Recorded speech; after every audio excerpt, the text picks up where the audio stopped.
Isin immoo akka jedhaa jirtutti yoo ta'e daabboo sana biratti shaayii bitadhaa jedhaa jirti Oroota. Warri daabboo jettan amma shaayii bira dabbifadhaa. Shaayii bira dabbifachuun dagatina barakallaa fi kun. Kura shaayii qofaan miti kan nyaatamu. Haadha faate qofa shaayii qofaan miti kan nyaatamu. Muuziinis.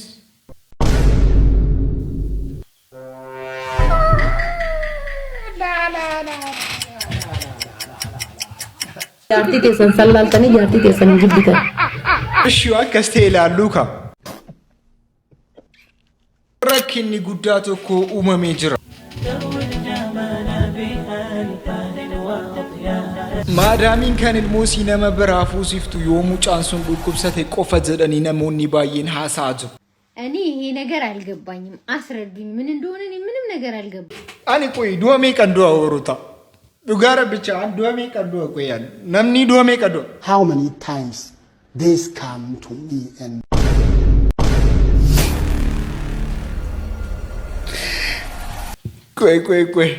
ቆይ ሶፍtiin illee na bira jiru ቆይ Oroota ሶፍtiin illee na bira jiru an kaleessa akka nama sargii hin deeme gaa sargii akka nama deeme nyaachuufan hin deeme Oroota biffeetu jira biffee kana nyaachuufan hin deeme achumaan abbaan sargichaa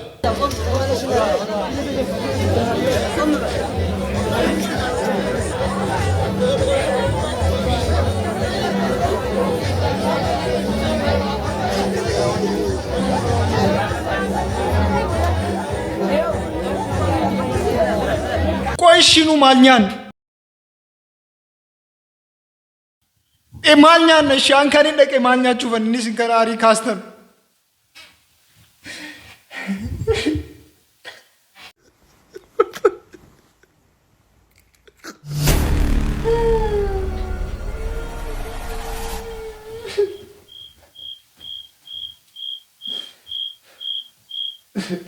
Yechun kopesan sergicha yonni kana ari kasi kisuma mal nyata shi nuasi ku nyata demne gara duwa misa nyatu jeri mana biman itu man shiro mana le nyata adu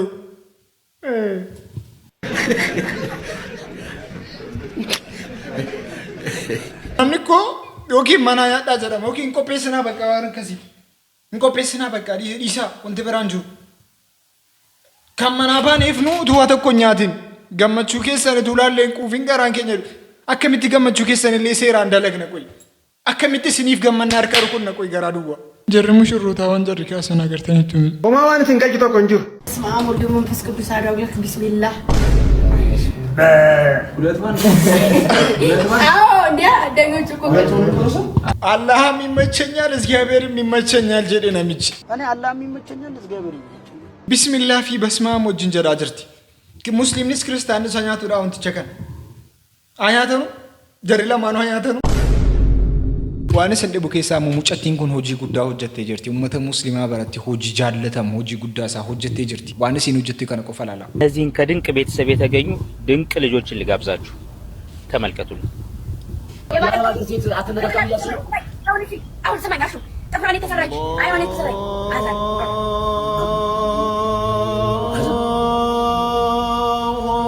Azaanin gisee boo akka kanaatti haasaa jaraa dhiisanii haasaa ho'aa keessa jiran dhiisanii azaanii sana dhaggeeffachuu jalqabanii azaanii jalatti haasa'amu gisee jedhamu ergasii kanatti dhagaa guddane namoonni baay'eenis yeroonni kiristaanaas yeroonni kamiinuu aadaa keenya keessatti akka kanaatti guddanne aadaa si kana akkaataa isinitti guddiste kana calanqiisifataa jirti waan isin dhibu keessaa immoo abbaa manaan si yookaan immoo akka abbaa manaatti kan wajjin jirus gurbaanni sunis hojii guddaa hojjetee jira.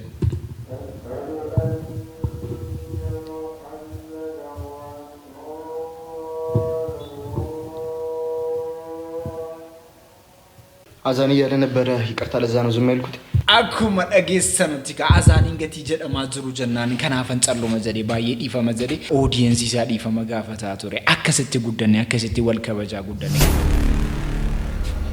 Oroota sargiyaan yeroo baay'ee deemee jira maaliyaa Arsenaal kana uffadhee tan giseen sargii deemu nyaatallee nyaachuu hin dandeenye ماليان أرسنال كون وان تاسنا دبسي ساترا إنا لله وإنا إليه راجعون السلام عليكم ورحمة الله وبركاته أكم جرتو نجاكي سني فيا جرى من تبرا أكم جرتو نجاكي سني عندنا فيا جرى جرتو أكم نجا فيا ما إني مويدو كنا بدي جرت non tara maaltu jira mee sibara riisi beeka bakka sagantaa keenya har'a jalqabu keenyaan dura laayikii 999,999 967 miliyoona 83 isinirraa barbaada hundi keessan meeme laayikii godha hundi keessan meeme jarrabbaa keessan jaallattanu keessattu hojaan keessunis gatiin gafoofumaati.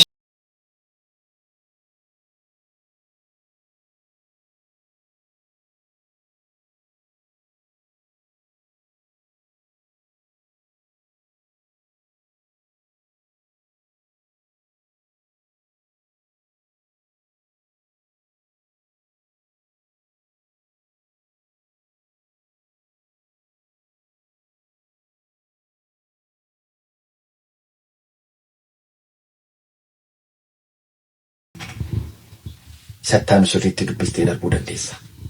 रंगते नूर था जब करीब तू namoonni kufaatii keessan ni barbaadu hatta namoonni isinitti dhiyaatan jarra akka gwaaddanyaa keessanillee hariinuu sin jaallatu jechuu miti addunyaa keenyarraa namni akka isaa ol taatanu kan barbaadu keessaa inni tokkoo fi inni jalqabaa fi inni dhumaa eenyuuni abbaan akka isin isaa ol taatanu barbaada yeroo kamiinu tanan meemee abbaa keessan jarra jaallatan meemee abbaa keessan jarra jaallatan meemee laayikiidhaan na mirkaneessa oorota waa tokkotu jira hedduu kana keessatti wanti jiru keessaa inni tokko maanni niitoorkiin akka Itoophiyaa keessatti baay'ee rakkisa jedhamee ni amanama niitoorkiin haasaan yeroo baay'ee hadda haasoftanii borqa qaba waan haasaa hadda qaqqabu yoo barbaadan kaleessa himachuu qabdu kaleessa yoo senen himne hadda qaqqabuu danda'u dubbiin sun so niitoorkiin keenya akkas ta'a jira zabana amma keessa 2G tu jira 3G tu jira 4G 5G tu jira yeroo kana keessa 2G kan fayyadamu yeroo kana keessatti bakka gaxariidha jedhamee yaadamu niitoorkiin addii kana bakka nu jenne 2G 3G immoo bicuusii gara magaalaatti kan dhiyaatu bicuusii karaan kan wal qaqqabee fi kan mabraatiin illee bakka tokko qaqqabee 3G fayyadamu 4G immoo kan fayyadamu maanni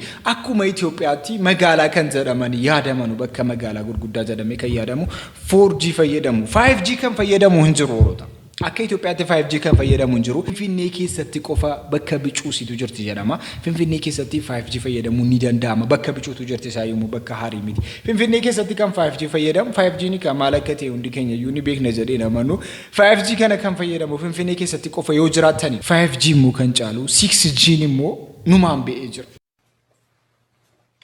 waree qaqqabsiisuudhaan haasaa qaqqabsiisuudhaan waree qaqqabsiisuudhaan numaan be'ee jira 5G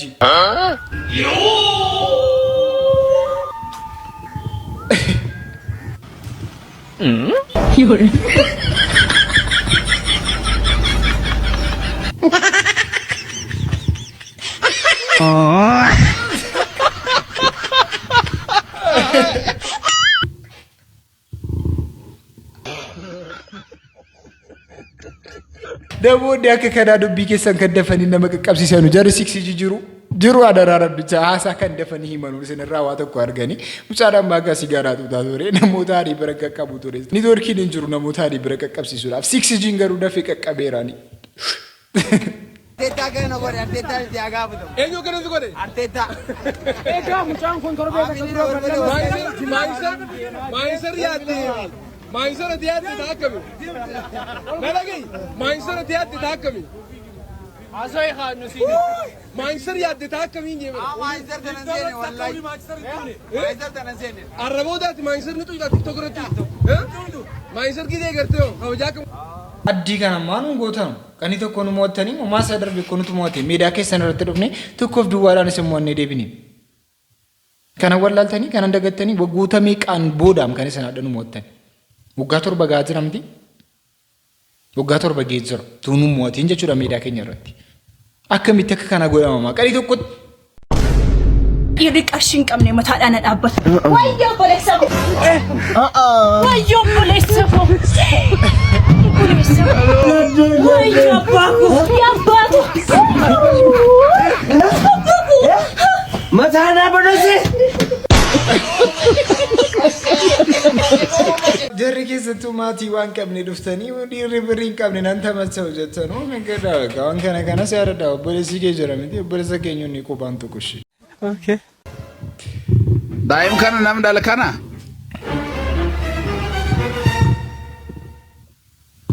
Ila. Aban daimin kana nam kana.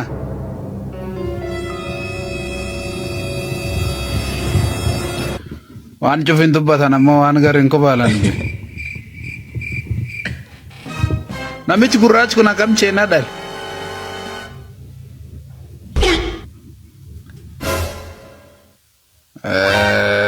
nam daalle nam seetan beekta isin daalle namin seenaa abba baga jedhanillee dhiisi adaraa rabbii mucaa namaa baataa jiru ta'a.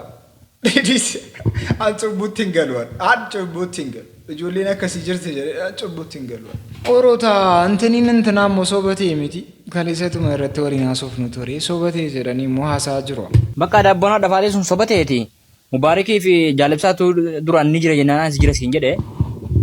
Dhugaa kaardiin argiteetta kaardii guuttadheera beektaa daabboon si dhabamteeti yookiin daabboon biraan si ergaa yookiin immoo gizee arabni raatti manaa fideen kaardii yang keessi kaffalashee habiibi bakka dhiifa manaa godhe wallahi mubaariktu nu sobee fi jaalibsa faana. Daabboo nama biraan si fida jedhaa jira saayyuu immoo siin immoo daabboo kana biratti shaayii danfifadhaa jedhaa jirti.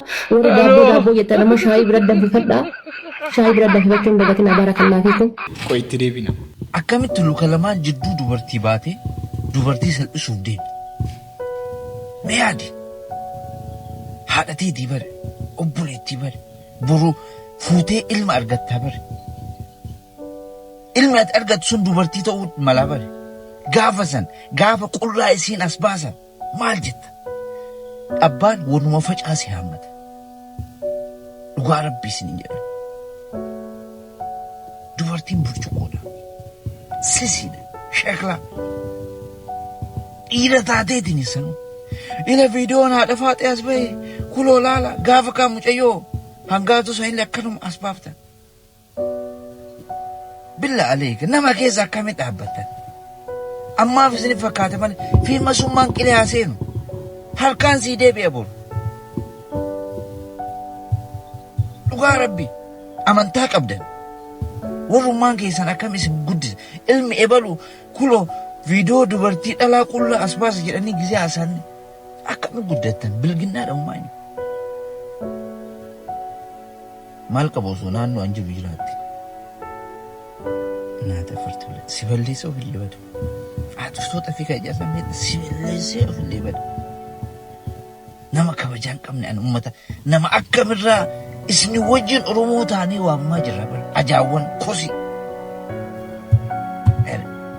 Muka jigeetti qottootu dhanata jedhama miti mucaan kun egaa akkas jedhanii viidiyoo sii baasanii namoonni hariinoo irratti haasaa turani kalisayyuu kaanaaf isin bareechine irratti waliin haasofnee jirra mucattii kana egaa viidiyoo jalaa baasanii kaanii kan namoonni hariinoo feemesoonni wanti jedhaman jarree gurguddaan illee viidiyoo sii ilaalaa jedhanii irratti haasaa jiru kufaatii nama barbaadan kufaatii nama laalu jara barbaadan boo'icha nama laalu jara barbaadan imimmaan nama laalu jara barbaadan namoota kanaatu kakaleessa sii irratti duulanii haasaa turani haa ta'u malee bor ilmoo keetu akkas ta'uu ni dandeessi bor warri keellee akkas ta'uu ni dandeessi hin beektu gara kamiin akkasitti dhufuu hin beektu durba jechuun haadha miti durba jechuun obboleettiidha miti durba jechuun bor ilmoo keeti. Oduu amme tooloonni tiktookiin takka biddeena nyaachuu dadhabnaan daabboo haadha faaxee tiktaak irratti sarchii osuma godhan laaqanii darbee irbaan itti gahee jira osoo homaa hin argatin.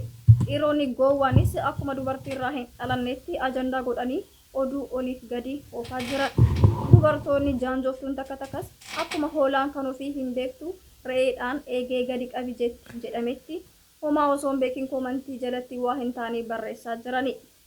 Dhimma namaa dhiisaatii dhimma keessan jiraadhaa haadha faaxee nuti si faana jirra baay'ee si jaaladhaa jabduu keenya jabaadhu oduun keenya har'aa kana fakkaata ture foloo laayikii gochuun irraa fakkiin. Isin immoo akka jedhaa jirtutti yoo ta'e daabboo sana biratti shaayii bitadhaa jedhaa jirti Oroota. Warri daabboo jetta nama shaayii bira danfifadhaa shaayii bira danfifachuun dagatiin abaara kan naafeetu amaanaa wanni isin hin jedhu shaayii bira danfifadhaa akka shaayii bira danfifachuun dagatiin daabboo bira.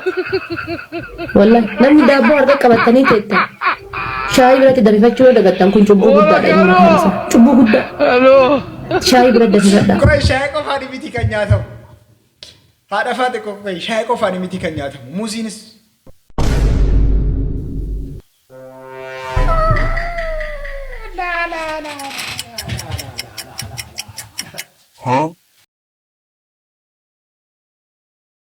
Oroota akkasii yaaddan miti dhugaa arabichaa Oroota akka sana yaadee miti kan akka sana yaadee miti jechuun biyyuma keenya keessatti akkaataatti nyaatamu naasaa ture muuziidhaanis ni nyaatama daabboon akka waadanu.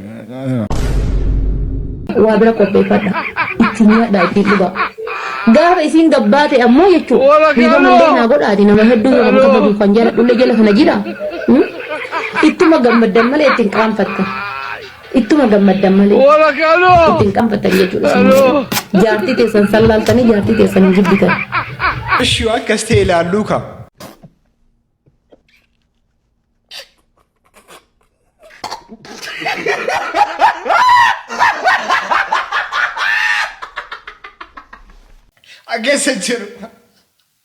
አገሰጅሩ አንከሰህንጅሩ ዶቢያክ ከና ከሳና ከሰምቡስ አንገሰንጅሩ ገረብራቲን ሞ ኢትዮጵያ ከሰቲ ወንተ ደጋማ ጅሩ ዱጋራ ብቻ የከነመ ኮልፊሲሱ ቤክቱ ነን ኮልፌ ዱጋራ ቢጊዜን ከና ደጋው የሚደጋ መደፈሯን ለማሳወቅ ወደ ፖሊስ ሄደችው የ15 ዓመት ታዳጊ በድጋሚ በፖሊሱ ጥቃት ተፈጽሞባታል። እጅግ በጣም አሳዛኝ በሆነ ሁኔታ ይህ ፖሊስም እንግዲህ ቃል ቀበላለው በማለት ነው ወደ አልጋ በመያዝ እንግዲህ ወደዛ በመውሰድ ህፃኗን በድጋሚ አስገድዶ የደፈራት። ይህ ወንጀልም የተፈጸመ በምዕራብ ጉጂ ዞን ቡሌ ሆራ ከተማ ላይ ሲሆን የመጀመሪያ ተከሳሽ አለማየሁ ሙሉ የተሰኘው ግለሰብ እንግዲህ የዚችን የ15 ዓመት ታዳጊ ቤተሰቦቿ ለመኖሩን ተከትሎ በጨለማ በመሄድ እንግዲህ ያስገድዶ መድፈር ወንጀል ይፈጽምባታል። ይህንን ወንጀል ቤተሰቦቿ ሳያውቁ ለምታውቀው ፖሊስ ለማመልከት በሄደችበት እንግዲህ ፖሊሱ በድጋሚ ይዞ በመሄድና አልጋ በመያዝ እዚህ ቃል ተሰጭኛለች ብሎ በማባበል እንግዲህ በድጋሚ ያስገድዶ መድፈር ወንጀል ፈጽሞባታል። ይህ የጸጥታ አካልም አየለ ደጊሳ የተባለ ሲሆን የ15 ዓመቷን ታዳጊ ከደፈራት በኋላ በመጨረሻ ለቤተሰቦቿ በመናገሯ ምክንያት ክስ ተመስርቶባቸው ሁለቱም በቁጥጥር ስር ውለዋል።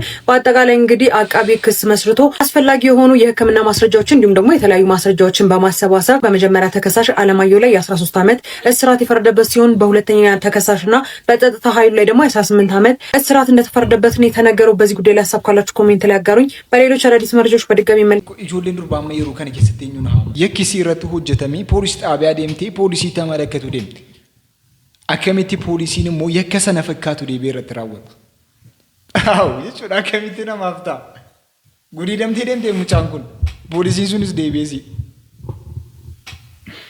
ፊነ በረማዲ ኪሳ ከጽሩም ቢግኑ ኢጆሌን ኬኛ ሞ ቢያ አረባ ከሰቲ አበሻለ ተጹድ ወሊ ፈያን ነው ማለው ሮታ አልተኩተኩስ ወሊ ያዱን በደጅራ እቶኖ ጅራ ከመቲ ተሩል ጀማላ ቢአልፋን ወጥያና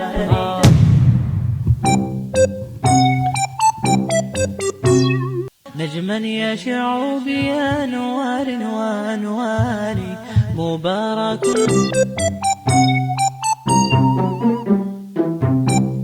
بتتويج وإبهار كل القلوب تنا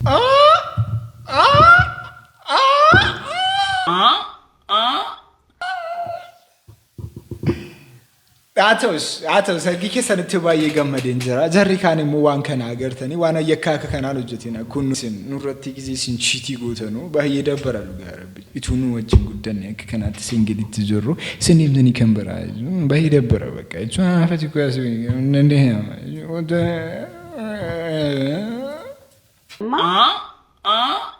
እኔ ይሄ ነገር አልገባኝም። አስረዱኝ፣ ምን እንደሆነ እኔ ምንም ነገር አልገባኝም።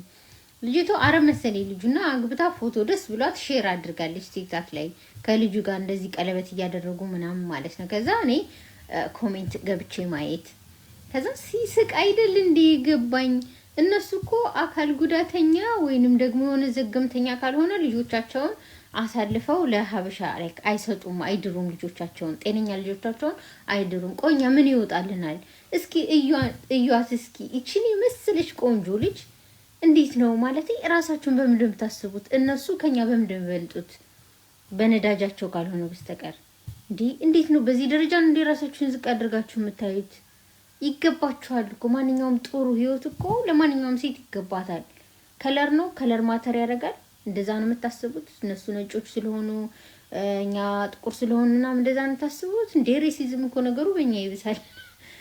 እናንተ ብሳችሁ ቁጭ ያላችሁ እኮ አረኒ እንጃኒ እንዴት እንደሳኩኝስ ጀሪ ጆሊ ነጋዘራ ኡመተከኛ ፊንኬነን ጀደኒ ሐሳዙሩ ሙጫንኩኒ ጋብቹ ሲልኩ በቃ በጀደኒ ሐሳዙሩ አዋተኮ ከነከሰ ገሩን በርባዶ ጆሊ እንጀራ ነጋኔ ሞ ጆሊ ኬኛ ፉቹ ረቲ አዲ ከነም በርባዶ ነው ጆሊ ኬኛ ፊንኬነን ጀደኒ ጆሩ ጆሊ ልኩሰቶ ተጀራ ሙዲ ቢያኒ ኡመተከኛ ፍከነን ኡመተከኛ ወልፉሲስ ከንጀሮ ዱቢምባ አጀራ ሙጨቲና ማሜሜ ነምቺና ማገርተን ልኩሰታኒ ፈካታ ወላ ሙስሊም ሆኛለሁ ማለት ነው። እና ምን መሰላችሁ ቁርአን መቅራት ፈልጋለሁ ሻሃዳ መቀበል ፈልጋለሁ እና በቃ የኔ ሐሳብ ይሄ ነው እና ለወሊም ደውዬለታለሁ እመጣለሁ ምናምን ብሎኝ ያው እየጠበኩት ነው እና እዚህ ጋር እንደምታዩት እናንተ በሌላችሁበት ሙዚን ቆራርጫለሁ እዚህ ጋር ደግሞ ሀባቡንም ቆርጬው ከዛ እንዴ ካለ ፋሚሊ እንዴት ይሆናል የሚል ሐሳብ መጣልኝና ከናንተ ጋር ያወራው ሁሉንም ነገር ፋፋል አድርግ ብዬ ነው እና ደግሞ ሲቀጥል ማለት በማወቅም ሆነ ባለማወቅ ማለት ብዙ ነገር እናንተን አስከፍቼ ሊሆን ይችላል በጣም ብዙ ነገር ማለት በቃ ሙጫንኩን ካፕሊቲ ዊረቶች ተንከሳ ጀሩ ተበቤ ከሞዳም ጀቲናማ ገረ እስላማት ሩፍቴ ትጀራኒ ሃሳ አዝሩ ገረ በራቲን ወራን ኢትዮጵያ ከሰተ አመሰከኒኬ ሃሳ ማዝራ ወራን ቲፒኤልኤፍ ደጀል ቀቤቱሪ ወራን ቲፒኤልኤፍ ከነረቲ ነሙኒ ገራ ለማይቲ ሰወራነ ብያቲን ቀበመኔ ጅሩ ሃተው ማሪ ቲፒኤልኤፍ ያን ጀራ መፍረተኒ ካኒ ከሳ እኒ ጉዳማይኒ ኑ ኢትዮጵያ ከንዝራምቱን በርባን ኑ ኢትዮጵያ ራ አደበው በርባን ነጀራኒ ጅሩ ኢትዮጵያ ራ ካን አደበው በርባዱ ብዮተ ባየቱ ደናታ ጅሩ ካነ ከሳ እኒ ተቆሙ ቲፒኤልኤፍ ጀራጀል ቀባት ጀደሜን ያደ ገረ በራቲን ሙቱ ኦሮሚያን ኢትዮጵያ ራባቲ አከከም ጀደሜ ሞግዚዜ ሙጣ ጋፈተም ኦሮሞ ግን ቢገነጠል ይጎዳል አንደኛ 16 ሚሊዮን አማራ አብሮ ይዞ ሄዳል ሁለተኛ ኢትዮጵያ ታንሳለች አንተን ትግሬ ተሸክም ያንተቼ ከተልቁ ኦሮሞ ህዝብ ጋር ተጣልቼ የትም አልደርስ ባይዞ ኦሮሞ ማለት ባህር ኦሮሞ ዘረኛ ሌላ ሆነ ይጨፈጨፉ ሌላ ጉዳይ ዘረኞች ናቸው አይረቡ እንደ ትልቅ ህዝብ ግን ስናስበው ኦሮሞ ማለት ባህር ነው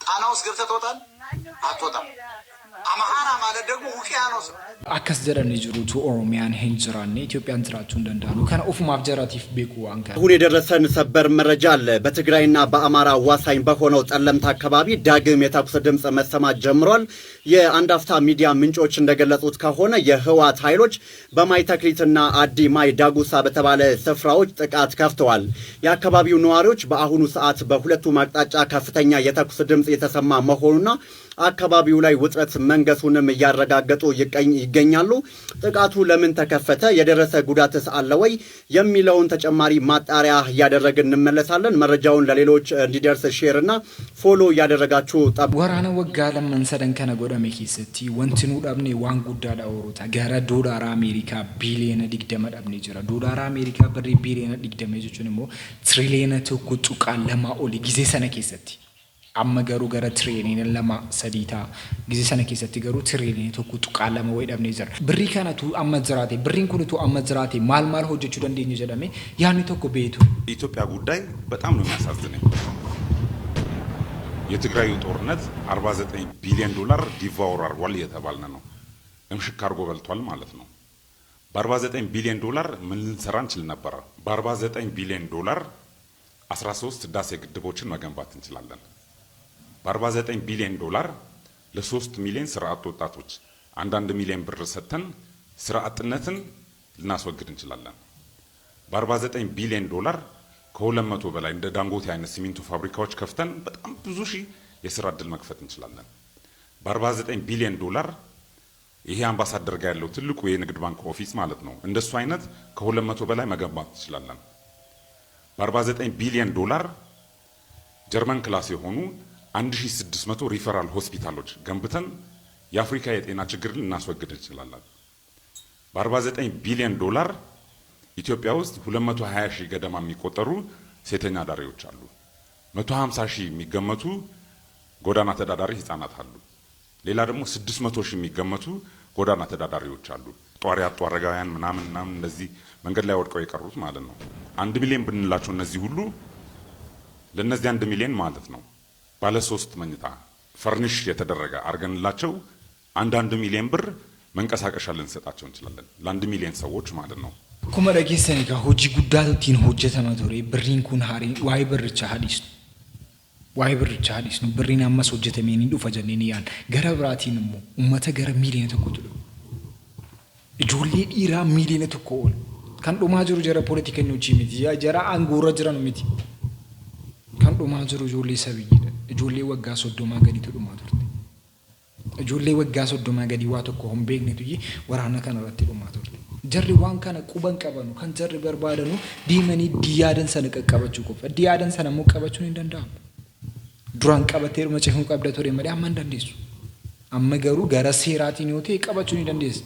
Seeraan deemanii qabachuu sana immoo barbaadan maaliif jennaan immoo akka hin qabanne beekuudhaaf seeraan hin danda'anuudhaaf. Amma aangoodhaan dhufanii aangoo kana qabachuudhaaf yaadaa jiru gara biraatiinis lolli ni ka'a jedhamee ni yaadama. Rabbiin ammas biyya keenya nagaa haa godhu. Ijoolleen keenyas ijoolleen waxxaatiin kun gizee dhumaa deemtu balaadhuma dhugaa rabbicha ijoolleen baay'een nu jalaa antanii miidhamaa jiru. Sagantaa raaf qabani kanuma fakkaata sagantaa biraatiin mul'atu deemnu toorota ani aansuudha ati eenyuun komentii jalatti barreessuu keessaa akka dagan.